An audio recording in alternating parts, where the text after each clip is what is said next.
dal leen nag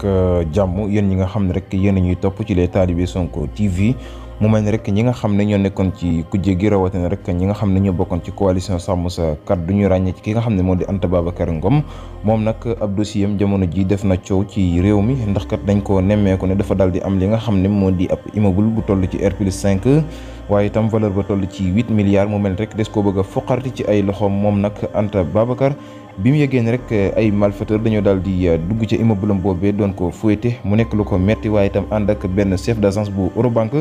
moom mii di Anta Babacar Ngom nag ngir fas yéene foqarte boobu le immeuble bu toll ci R+5 waaye itam njëg la toll ci li nga xam ne moo di 8 milliards de francs CFA mu nekk nag lu doy waar loo xam ne jamono ji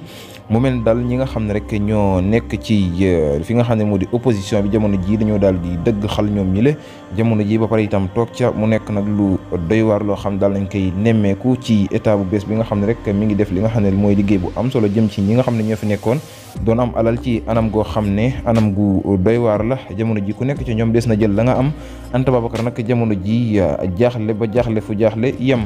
ñu wax ci keneen mu di Barthélémy Dias ni ki démb gis nañ ko mu amal li nga xam ne moo di conférence de presse waaye itam préciser bu baax a baax ñëw ci digganteem ak Ousmane Sonko campagne beeg yu ni mel di wax ne xeex ak paak ak jaasi ak yu ni mel ci ay campagne nemmeeku nañ ko ci loolee nekku ca gan benn yoon di wax ne rek nemmeeku na ne ay ngànnaay yu ni mel moom nekkul gan waaye itam nekk na loo xam ne mënut a ñàkk ci mbir mi loolee la daal di xamle waaye itam ñëw bu baax a baax ci faatu ki nga xam ne moo di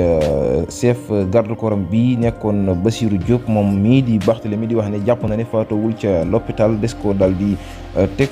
pièce moom nag jamono ji moom Barthélémy kon ma ngay daal di wax rek ne Ousmane Sonko daf ko doon woo ci li nga xam ne moo di cooki maanaam dal ab xeex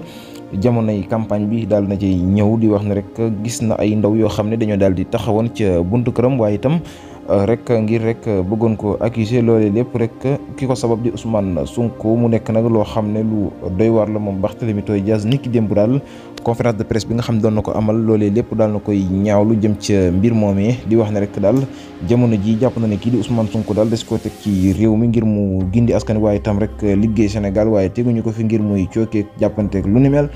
jamono ji di wax ne loolee temps booy la ko xamee woon ay wàllum xeex ak yu ni mel kon daal mu wax ne stratégie bu nekk rek daal nañ koy teg ngir bëggoon ko teg ci kaso bi waaye mu wax ne ndimbalul yàlla la daal di àndal ndax kat yàlla bu lay dimbali dalay làq fu yegg dalay maanaam daal daf lay làq fu bët yeggul kon moom ma ngay wax ne rek yàlla borom bi moo ko daal di làq jamono ji moo ko daal di dimbali waaye kon